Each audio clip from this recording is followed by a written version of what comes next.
Good morning, my beautiful people. Okay, so this story time is brought to you by methamphetamines, okay? The effects of smoking methamphetamines. Anyway, I may have, now back in 2017, my boyfriend and I were living together in my house in Lancaster, and we both were highly addicted and abusing methamphetamines, okay? So I may have one night called the police on him.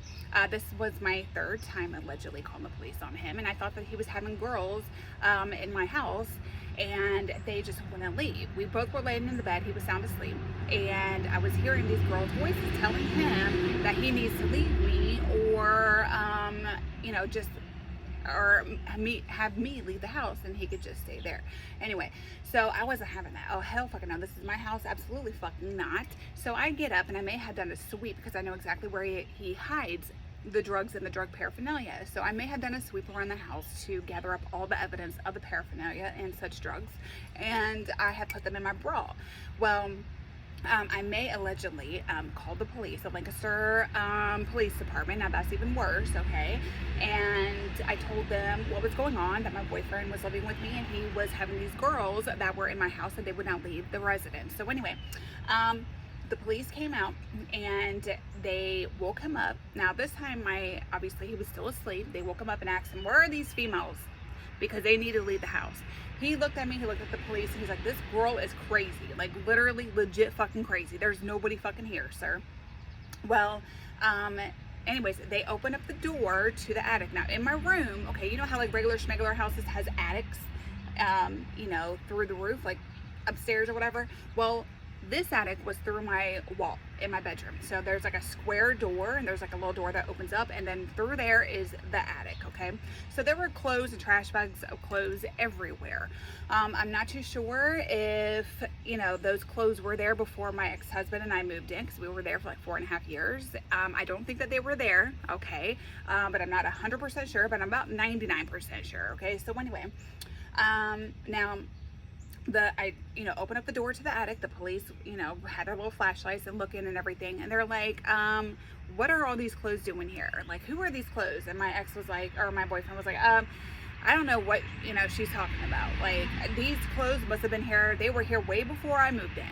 So he may have been telling the truth. I don't fucking know.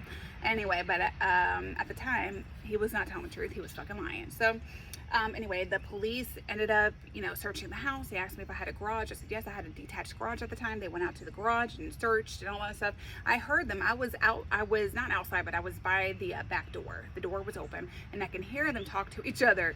And as they were coming up to the house, one of the officers was like, I think she's hallucinating, and I think it's either, acid or shrooms. Like, she's literally tripping balls. She needs to just go to sleep. So the police officer comes up to me and he was like, man, there's nobody here. We couldn't find anything. However, if if they come back or you see them, you're more than welcome to give us a call, and we'll come right back and help you out. I'm like, what the fuck? I'm like, well, they must have fucking left then, because this is bullshit. I know that they're here. And I'm like, they're going to be here right when you fucking leave. So anyways, they end up leaving. And as soon as they left, I went upstairs and they were right back there.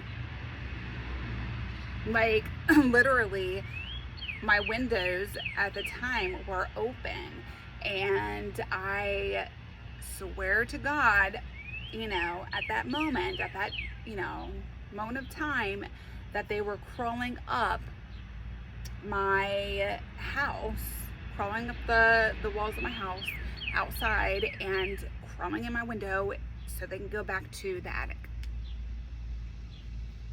So, needless to say, my ex and I, my boyfriend at the time, him and I were literally arguing all night. And that didn't happen. And I said before, that didn't happen not once, not twice, but 3 times on 3 different occasions. And it got really bad to the point to where, the police would come to my house, knock on my door, and tell me, Ashley, you need to go lay down, you need to go to sleep and stop peeking out of your blinds, because that's what I would do. I would literally peek out of my blinds, out my window all the time. Oh man. horrible, horrible, horrible. Anyway, so yeah, the story time was brought to you by methamphetamines. Anyways, I'm about to go wash my ass, wash my hair. Before that, I'm going to water my plants, talk to my plants, tell them good morning, and then, you know, go wash up. I already cleaned the house this morning, and my wife is calling off work today. She is. And we are going to see the fireworks. My daughter still hates me because she's grounded for 2 weeks for being disrespectful to me the other night.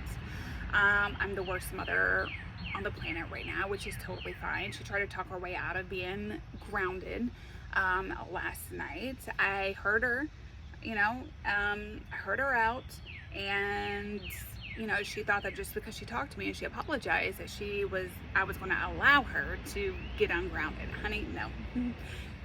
First off, yes, you absolutely needed to apologize to me. Absolutely. And I'm glad that you did. I may have handled that situation and my reaction a hell of a lot differently. Like, I should have. I know. However, that does not give you the right nor the green light to talk to me any kind of way. It just doesn't. So, and your actions has consequences. And just because you apologize does not mean that those consequences should not occur anymore. I'm sorry, but that's life.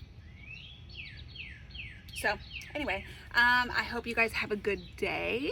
And, yeah. Happy belated 4th. I'm pretty sure I didn't even say that. I mentioned happy 4th of July yesterday. So, anyway, yeah.